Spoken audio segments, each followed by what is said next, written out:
let's keep it going here and talk a little bit about the Inferno match on Raw. Yeah, an Inferno match, not on pay-per-view, which we talked about a couple of weeks ago, but an Inferno match on Raw. Of course, Taker gets the victory. Kane is a member of the corporation, for those of you who are trying to keep track at home. And this leads to the, I guess, infamous burning of the teddy bear. Oh my God, no, the horror. Chat me up about Stephanie. This is really going to be Stephanie's foray into television. We know she's going to go on to become quite a great television performer, much like her dad. Years later, people are going to say she might be the best heel on TV, just like her dad a generation before. But in this era, obviously, you know, you're letting Shane do more and more. A couple of years from now, hell, we're going to be throwing Shane through glass with an Olympic gold medalist. But with Stephanie getting involved in the business, do you remember there being pushback or hesitation from either Vince or Linda? No, I don't. I don't know behind the scenes if Linda was hesitant or not. Never really talked to her about it. But as far as Stephanie goes, she was there. She was learning the business. Steph was coming around. So I don't think that anybody doubted, you know, it's in the blood. You know what I mean? The apple doesn't fall far from the tree. And there really wasn't much doubt that Steph was going to pull it off. There really wasn't. And I know that sounds weird, because she was greener than goose shit, but it was, I don't know, she had it. Talk to me a little bit about who would have been pushing for that. I think there's the story that someone backstage says, well, look at her. She's beautiful. We got to put her on TV. Who was that pushes for her? Is it Russo? Is it Hayes? As the legend goes, who was the person who really said, you got to put Stephanie on TV? The first person that said it out loud that really was Jim Cornette. Oh, there you go. Excellent. You know, Corny would ask the question, why in the hell isn't she on TV? Right. So, you know, from that vantage point and from kind of introducing that, there was also the feeling of, you know, you're a bit trepidatious of going too far and say, hey, why don't we put Shane on? Why don't we put Stephanie on to her father?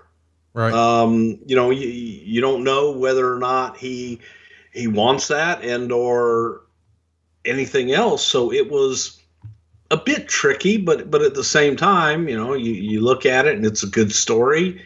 So why not? Let's, she's a heel.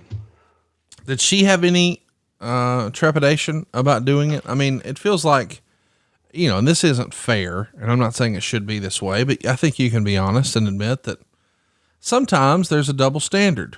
Like you would let your son Kane go do stuff that if your daughter Amber pitched it, you'd be like, hell no, you're not doing that.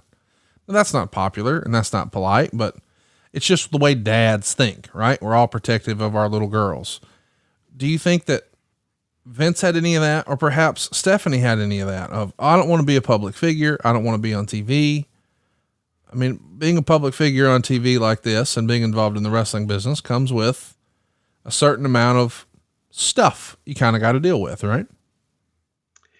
Yeah. I think that maybe internally they experience that, not externally. Okay. I don't know that was really ever brought up, at least to us, from a hesitation standpoint, if that makes any sense. It was like, let's do this. It makes sense. It's real. People can relate to it. Everybody has a mother and father.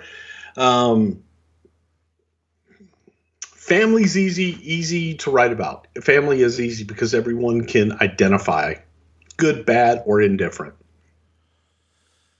So let's talk about what's next for The Undertaker. He's going to get arrested when he's attempting to sacrifice someone. But of course, as the handcuffs are put on, he lights the Taker symbol on fire.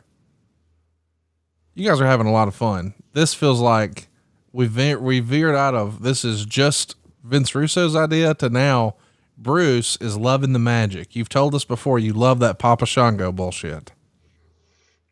What do you mean bullshit?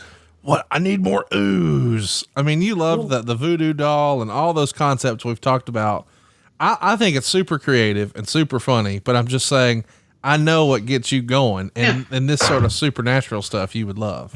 Well, and a lot of this is coming from Taker's head as well, and Russo's head. I think that, it was a collaborative effort of, let's get out there with this. You had eyeballs on it. It was unique. It was different, and damn, it was controversial too, because people were looking at it, and here's your stalwart favorite in The Undertaker. That, man, that's my guy. I love The Undertaker. He's so cool. Well, now he's evil, and he's doing things to people that I like and that I care about. As we get into Stone Cold and so on and so forth. But then you're conflicted when he's doing shit with the McMahons, right? Because I don't like Vince, but here's this innocent young lady that, well, she seems like a sweet young lady. Why would he do that to her? Right.